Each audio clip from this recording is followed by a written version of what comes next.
Okay, thanks for coming back, everyone. First session after lunch. It's my pleasure to introduce Fraser Muggeridge. He's a very experienced typographer with a particular emphasis on education. He's designed, I'm guessing, hundreds of books. He's very experienced as a book designer. He's guest lecturing many places, including Leeds Beckett University, Reading University, and New York. You organise something as well, don't you? Yeah. I will explain. Sorry? I will explain. Okay, Fraser's going to explain. I'll leave it to you, Fraser. Let's welcome Fraser Muggeridge. Thank you. Thank you. I hope people don't mind, but I put the blinds down because my talk potentially is really boring because it's primarily made up of black slides. So please bear with me with this dark room, but I hope that's okay. Thank you. A letter is a collection of shapes. A word is a collection of letters. A sentence is a collection of words. Maybe you know where this is going. A paragraph is a collection of sentences. A chapter is a collection of paragraphs. A book is a collection of chapters. A volume is a collection of books, and a library is a collection of volumes. I'll start with a precursor, really, just to say that this talk is really based on personal experience as a student of typography and graphic communication at the University of Reading in the UK from 1991 to 95, and as a subsequent practitioner running a small typographic design studio in London for the past 30 years. As was said earlier, I'm a bit of a sporadic teacher in the UK, and I'm currently Professor of Design at Leeds Beckett University in the UK, and I'm also visiting professor at the Iceland University of the Arts in Reykjavik. So I'm in the position of three people. I'm in the position of a teacher, I'm in the position as a practitioner, and I'm also in the position of an employer because I employ a small team. There's 4 of us. And as you can see from our studio's homepage, all our work embeds in some way typography. And the role of the typographer today is not only to make text visible and readable, this could be called design for reading, but also to sort of tread this tightrope that encompasses style, art direction, branding, these sort of terrible things, and to question, what does this piece of work say about the individual as a designer? What does this piece of work say about the client? And what does it say about the sort of audience? And we kind of reached the point, I feel that we've reached the point in the 21st century of a kind of creative, cultural, multidisciplinary graphic designer who has a kind of vast cultural understanding of all reference points, but really struggles to get anything made, or can take pride and give any value to the quality of craftsmanship. And to me, there's a kind of shift away from the object, with all its care, with all its technical mastery, towards the development and discussion, the validation of a kind of abstract content. It's important, I'm really just talking about typography, I'm not talking about type design. And of course, you see all these images of projects online, and they kind of look sort of real, semi-real, no one's really sure anymore. But they actually haven't been produced. It's a kind of roll-up of a brand. You've got some kind of business card, you've got some kind of generic tote bag, and of course you've got my new favourite, which appears all the time, is tape. Like, who needs tape? Branded tape. This is courtesy of Pentagram. Is it real or not? I don't know. Maybe it is.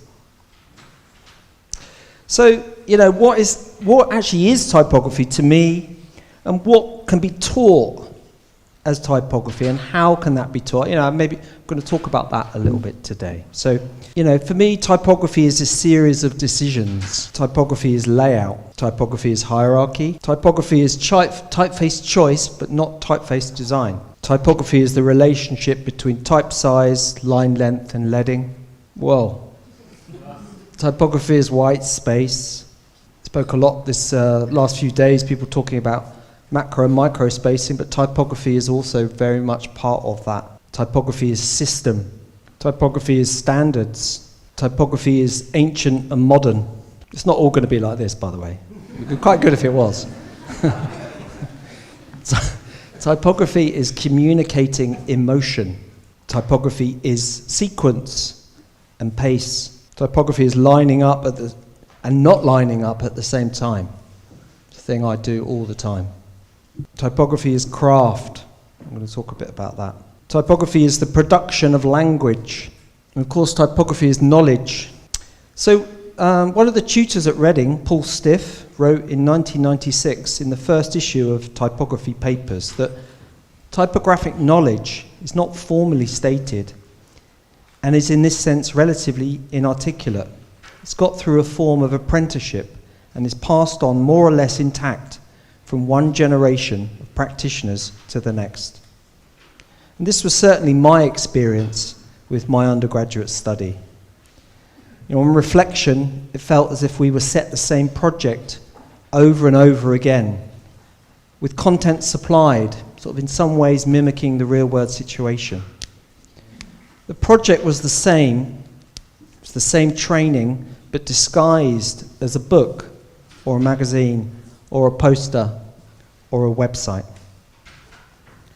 And the 4 years of the course were spent learning to see, with teachers showing us the way, with time spent in small groups, with conversation, with criticism. Each project I would immediately remake. With the knowledge gained, a real improvement was made with this repetitive task.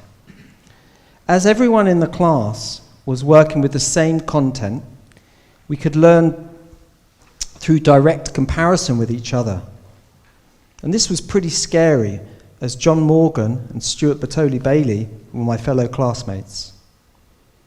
Crucially, as we didn't waste time in searching for our own content, which really isn't the role of a graphic designer, we could really focus on practicing and trying to reach this imaginary Reading standard that we all set ourselves. Typography is a university study in 1970, which is a transcript of a talk given at the Winken de Word, I can never pronounce that right, Society by Michael Twyman, who founded the course at Reading, set out its structure in 4 basic principles. That typography starts with a concern to communicate something, and the visual form of typography should closely relate to the language used, and its organisation reflect and reinforce its meaning. So again, this is the importance of the copy, time spent reading, proofing, copy editing, and typographically editing, the thing that I spend my whole time doing. Second, that the typographic designer must have a general understanding, the technical means at their disposal, and the ability to come to terms with any technical situation which affects them. This is current technical knowledge and skills which are needed to be taught and learned to enable the process of typography to be carried out in an efficient and accurate way. Third, the needs of the reader must be respected, and insofar as we know what they are, should be central in designing. Again, to me, this reminds me of sort of stepping away from the process to interrogate your own work from a client's point of view. It's really difficult to do, but an excellent thing to learn to be self-critical. And fourth, we hold that typographic design is planning in relation to these 3 considerations, and usually in the context of a client, an industrial organisation, a budget, and a deadline. So within the department, we had this real jobs scheme, which was sort of real jobs supervised by a teacher. And it gave us some small experience of the real world, how to deal with clients, how to listen, how to prepare artwork, and how to be professional. The Deering Report in 1997 heralded the beginning of fee-paying students and a shift in focus of universities to commercialise research. Universities, certainly in the UK, have moved from free to fee. transitioning from learner to consumer. Students are now seen as clients that need to be kept happy. So failing and criticism is not an option.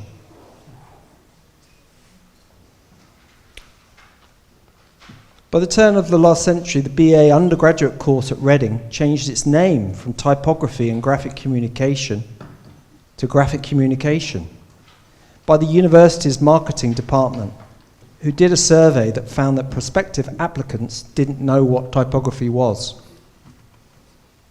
The word typography being phased out, to me feels sad, as the course actually sits within the Department of Typography and Graphic Communication. Such a well-respected and well-renowned establishment that I'm sure many of you in this room have been to or studied there. The length of study was also reduced from 4 years to 3 years, which is a 25% cut, again from a higher level university directive. In 1995, the leading software, Quark Express, was unable to perform the complex tasks that current leading software, such as Adobe InDesign, can. Character styles, object styles, use of open type features, stylistic sets, grep styles, scripting, plugins. It's giving greater and greater sophistication with far more automation and efficiency. Fonts are better, with more features, easy to use, straight out of the tin. It kind of looks okay if you don't really do anything, you just chuck it in. It's really easy. I'm starting to think that typography, actually as a professional practice, is over.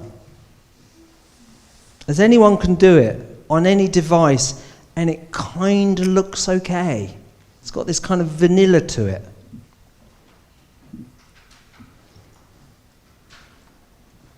Typography has been relegated from the Premier League of graphic design. I thought that was a good one. It's replaced with coding, UX, UI, information design, of course type design. And these new disciplines within graphic design have kind of come in, rightly so, in many ways much, much more interesting. But they all obviously contain one thing, and that is typography itself. So on one hand, it's becoming easier to do, become relegated, but all the knowledge, the history, the theory, principles really remain the same as in hot metal. It still takes the same amount of time to actually look, to understand, and craft a piece of work as it always has done. And every budding student still needs to put in the hours to make this happen by looking, printing, analysing, and repeating. Practice, practice, practice. So actually, in many ways, it's harder and harder to do typography in interesting ways, which is why one of the reasons why I'm so into it. So craft is the skill of making things well. To craft means to participate skillfully in some small-scale process. To craft is to care. Some might describe a piece of typography as well-crafted, implying that designers really cared about what they're doing, spent time and energy, and possess a set of skills to execute the work. Craft implies working and making at a personal scale, working locally in reaction to a sort of globalized industrial process. It's really difficult to craft a template or a website, as these rely on others to input the content. With craft, you're in control of the entire process. And the expertise needed to carry out such tasks is craft knowledge. This is gained through doing, could be split into explicit and tacit knowledge. Explicit knowledge can be readily articulated, codified, stored, accessed, shared, and taught. It's the understanding of the history of typography and graphic design, the history and recognition of typefaces, mastering of technology and process used in producing the design and artwork, and how various print processes work. These can really be communicated to students as facts. Here's one specific example of explicit knowledge that I show a lot of, which is Michael Twyman's Typography Without Words, which shows the value of space in its relationship between elements that form the basic principles of typography. And this explicit knowledge conveyed to me as a student remains relevant today with its application to different medias on any devices. The arrangement and organization of text messages on smartphones with a system that differentiates each user and each message from each other performs the same task, range left and range right for each person with the date and time centered. Everything is clear. I especially like it when the type on the right-hand side goes to 2 lines, so it becomes range left. It's really a great example of range left and range right type at the same time. Understanding the relationship between type size, line length, and leading, which was demonstrated in the dimensional relationships in the composition of text, published in the Stafford Papers in the 70s, compares the same piece of text set at the same size, but with different line lengths and different leading. I could immediately see the effect that each variable had on each other. The longer the line, the more leading required. Again, Paul Stiff notes in the introductions to these papers on the Optimism of Modernity website, the expertise which grows through repeated exercise is acquired slowly, and the evidence on which judgment is exercised is not always easily accessible. These 2 theories have stayed with me all these years, and I refer back to them daily in my practice. Looking, seeing, and knowing what decisions to make is really exactly all I do. Tacit knowledge is gained through these experiences that can't be articulated. It's the product of practice and the experience of repeating the same process again and again to build a complete understanding and mastery of one's craft, material, tools, and processes. So typographic knowledge in many ways is tacit knowledge. Richard Sennett estimated in his book, The Craftsman, that 10,000 hours is a common touchstone for how long it takes to become an expert, 40 hours per week. This amounts to 5 years. So an average degree of 3 years, you're just over halfway. This is the time that complex skills become so ingrained that they become subconsciously available as tacit knowledge and can get played out in practice. So to today, art and design pedagogy is generally agreed on the imperative for educators to facilitate independent learning instead of instructing students. But there remains wide debate about the most effective ways to achieve this goal. This is a great quote from the opening of John Patrick Hartnett's 2021 review of the excellent A New Program for Graphic Design by David Reinfeldt. Stuart Bertoli-Bailey is also wary of this shift in his experience of teaching, and he writes, "This way of working presupposes that students are invested in subjects enough to bring decent material to the table. But I often find that this simply wasn't the case, that they didn't care enough about what they were working with, and so came up with fake temporary interest for the sake of the project, which is often what made the work weak and unsubstantial. Their learning would have been far better served by having material carefully considered by a teacher and imposed after all." In 2010, as a kind of educational experiment free from any university constraints, I founded the Independent Typography Summer School in London with the aim to bridge the gap between student and professional life. I'd become disappointed at the practical level that recent graduates had reached or not reached, and I felt that I could improve their skills and knowledge with teaching live projects with real clients within an educational environment. So I hired a space and brought in a number of different teaching colleagues every day. Pictured here are book designer David Pearson, graphic designer Sarah DeBont, who runs occasional papers, and the community-focused designers Europa. Typography Summer School has delivered 28, I think, editions in London, New York, Melbourne, Los Angeles, with over 500 international participants. And again, is running this year in London and New York for any students in the room that are interested. This is from last year's edition in London. One of the projects, actually potentially a really boring project, which is just layout and typesetting with supplied content, with a laser-proof printer in the same space. All the participants could compare their work with others and learn from this, even though they look very scared in this photo. Which maybe they were, because they're not used to it.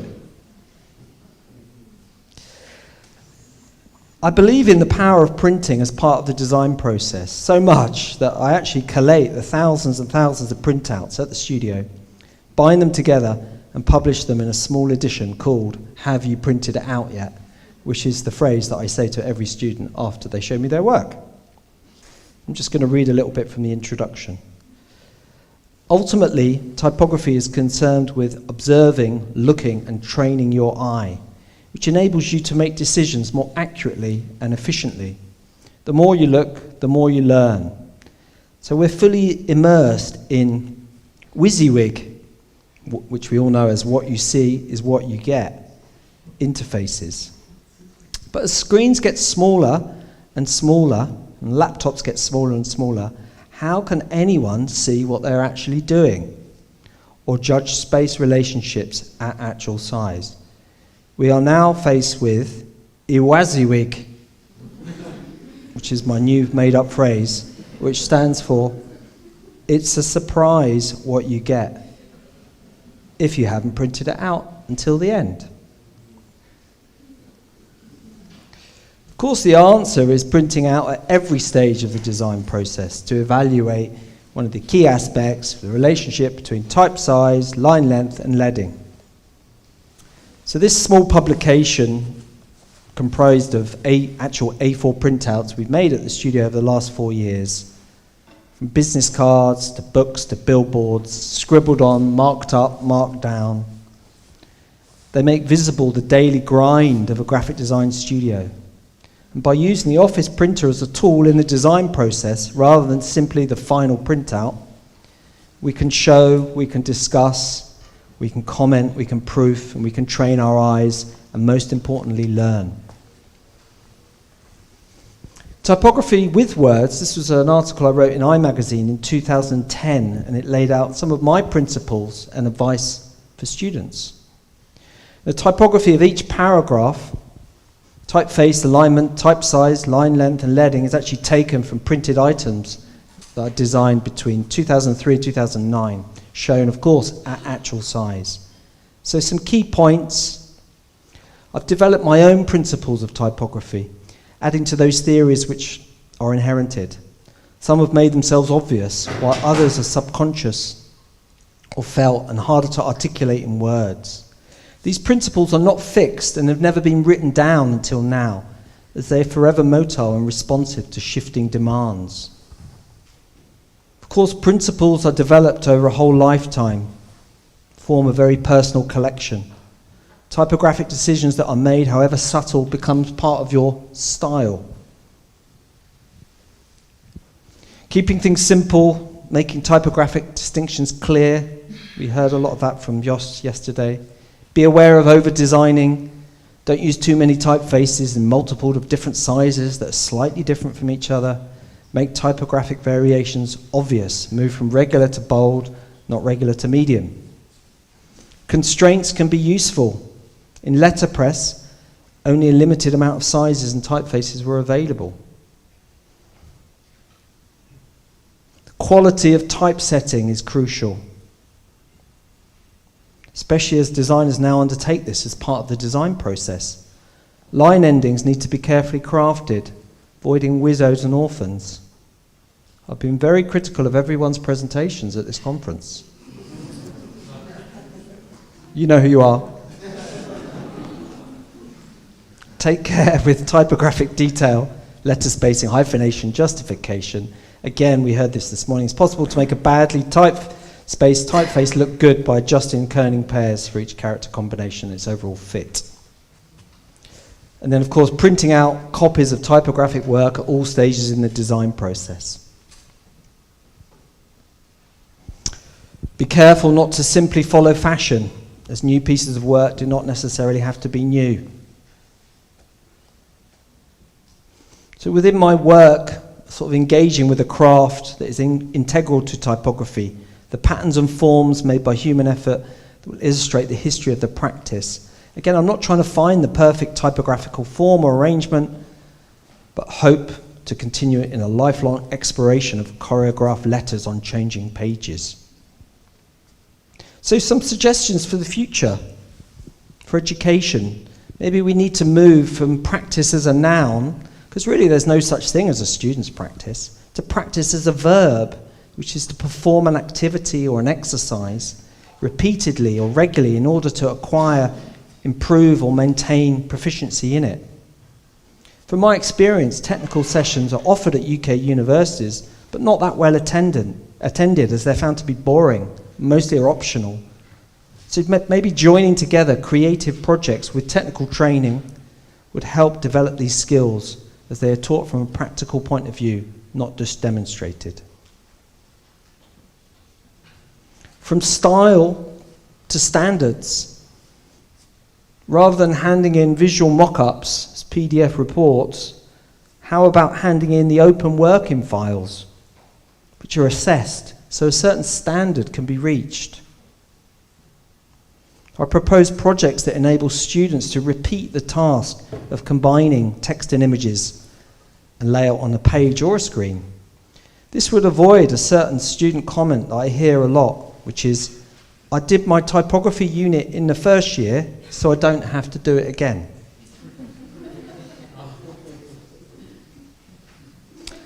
Sorry. What about the word typography? It is really confusing. I kind of take the point from the Reading Marketing Department, who concluded that prospective students didn't know what it was. I didn't know what it was when I was 17. I just looked at the university's prospectus book, and the only course that was close to graphic design was the course at Reading, so I went there. The word really is problematic and misunderstood. People often presume I'm a type designer, or a typist, or a map maker. So maybe typography is over, but only as a word. So maybe we could think of a new word that could replace the word typography. I'd love to hear people's suggestions. The only suggestion I have came from Manon, who works at the studio, who's from France, and she's adopted this sort of French approach, mise en page, the physical arrangement of text using columns, indents, spaces between paragraph, etc., that really translate to layout and typesetting. Maybe this actually sums up what typography is to avoid this confusion. So I'm sort of proposing teaching of typesetting as a craft, as a discipline, not just a creative style force, and as a standard to be upheld. I know I would really like to do a degree in layout and typesetting. The last slide is just one. I thought I actually should show some work. So the last slide is a super recent, last week, layout and typesetting in action. It's a tour poster for a singer-songwriter, Tom Odell, and it's set in Beowulf. And Beowulf was the typeface presented at ATypI in 1990 by Eric Van Blocklen and Jos Russen. And really it's chosen for its 90s quality that was required in the brief. So thank you very much.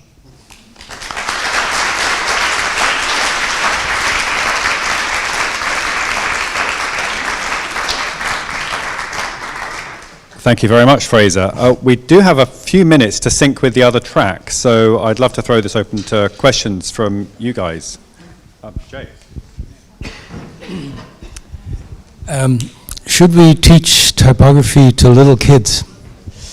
It's a very good question, and it's something that I have thought of many times. Actually, I was asked by the V&A to do a proposal to teach typography to 8-year-olds. And I did a proposal, and it didn't go ahead. You know, they didn't go for it. But I think it would be really interesting And I have thought of it on many occasions to actually introduce typography to kids from 8 or 9. Yeah, absolutely. Why not? Any more questions for Fraser? Who's over there? Cara. What did the French call widows and orphans? I don't know. I'm not French. Does anyone know? Does anyone speak French? Only thinking we need a new word we need new words for those. Yeah, absolutely. Maybe they have better ones. Does anyone know? I don't know. Anyone know the French for widows and orphans? Yep. Tell us. Go on. The same word. Veuve et orphelin. Oh, the same word. Mm. Any more questions? I have one question for you, Fraser. I only saw one slide, which was an electronic UI, but you, in many ways, you could say that most typography going on today is user interface design, website design, this kind of thing. Why wouldn't you show more slides of electronic screen work? I'm not sure I understand the question. What do you mean? No, most of your slides, you showed one slide of the Facebook chat UI, yeah. which was interesting, and you admired aspects of it. Yeah. Are you not interested yourself in, let's say, car dashboard design, or don't you regard that as typography? I totally regard that as typography. It's just something that I don't do. Yeah. You know, I'm very much an editorial designer. Yeah. Involved in, books and stuff like that. So yeah, I'd love to do that. Yeah. All right. I think we're going to wrap up there. Thank you again, Fraser Muggeridge.